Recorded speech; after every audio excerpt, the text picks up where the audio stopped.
Welcome to our video abstract.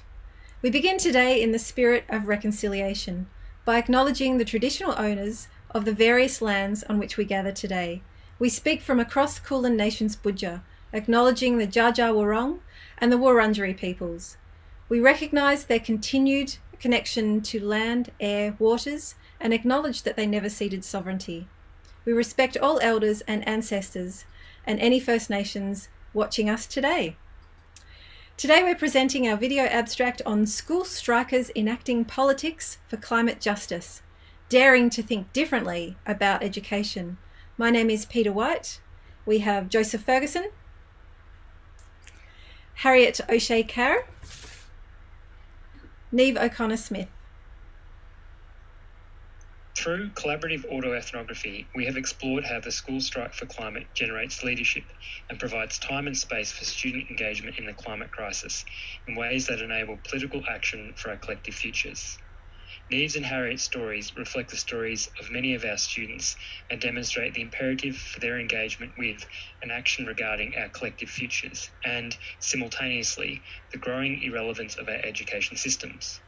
We call for reimagining education systems to change so that they might become places of important and meaningful learning, preparing future leaders and citizens for engaging with global issues, impacts and crises. Many of our students are no longer passively waiting for their civil rights to begin at 18 years of age, and they are refusing to accept the limited engagement and learning opportunities offered through our antiquated education systems. It is in this way that we call for all of us to dare to think differently about education. I went through mainstream education, public school in Castlemaine, and I learnt about climate change, but not at a deep level, other than it existed.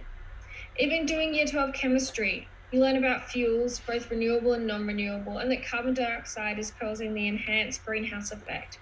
But the course did not address the need to phase out fossil fuels that cause detrimental effects of human-induced climate change. Although education has come a long way, and in junior levels the curriculum is more flexible for teachers to address climate change on a deeper level, the sense of urgency surrounding the issue means while the science behind it must be taught so students understand the reasons to act and to create further public pressure, what needs to be taught is the socio-economic impact of climate change on the groups that already face systemic disadvantage. And although I'm a maths and science person, it wasn't until I got involved in the movement and I took a deeper dive into the science. I initiated learning myself and I was exposed to the science as part of the movement. As Said 2020 argues, any discussion on the futures of education is incomplete without locating student voices and experiences as central to that discussion, especially when students have been politically active, organising, agitating, speaking, writing and reimagining their own futures. Page 7. The future of education, Ross 2020, is still emerging as the School Strike for Climate continues to take action, and we clarify these insights to encourage reimagined and reformed education systems.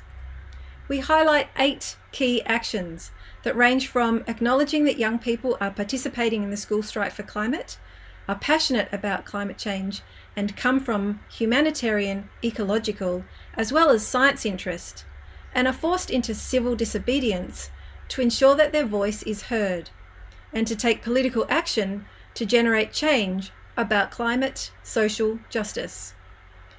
We call for reimagined and reformed education systems to become spaces where young people learn and refine skills for political engagement.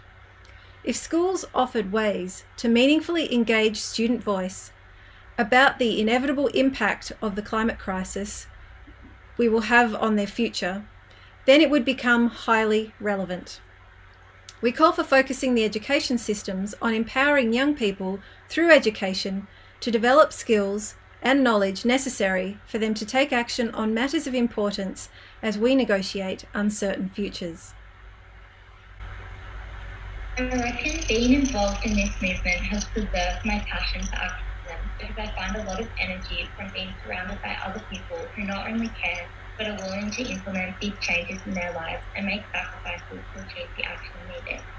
A lot of what we see in the media and a lot of the ideas our politicians express in the public can make you feel like you are in the minority for wanting climate action. Being involved in the school strike movement has made me realise that most people do want climate action. And contrary to what our leaders want us to believe, I know now that I'm not alone. The movement has helped me grow a lot as a person. It's incredible to see how much of an impact the school strike movement has had, and being a part of something so much bigger than yourself is extraordinary.